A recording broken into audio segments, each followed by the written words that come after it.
নমস্কার। পিঠেলজি, কবি ভবানীপ্রসাদ মজুমদার। পিঠে নিয়ে রিসার্চ করে পতিত পাবন শেঠ এবছরেই পাটনা থেকে পেলেন ডক্টরেট।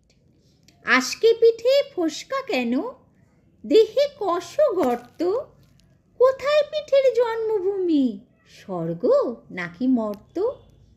পাটিসাপটার নামটাকে কে করলো আবিষ্কার, কভাজ দিলে ডাইনে বায়ে উঠবে পরিষ্কার। পুলি পিঠের দুই ধারেতে দুটোই কেন লেজ, কোন সে পিঠে দারুণ মিঠে, খেলেই বাড়ে তেজ। কোন পিঠেটা খেলেই ভীষণ বাড়বে মনের জোর, কোন সে পিঠে চিবিয়ে খেতে রাত হয়ে যায় ভোর। কোন সালেতে সরু চাকলির প্রথম প্রচলন, কোন দেশেতে মুখ সাউলির আদর সারাক্ষণ।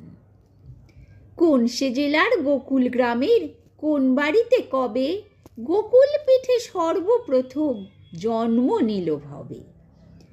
কষের দুধে কষ পুলি ফুটবে কত ঘন্টা, হিসেব মতো মিলিয়ে নেবে তিথি এবং ঘন্টা।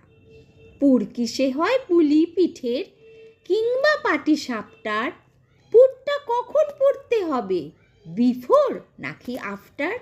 পৌষ পার্বণ উৎসবটার কোন সালেতে শুরু, সর্বপ্রথম বাউনি বাঁধেন বিখ্যাত কোন গুরু?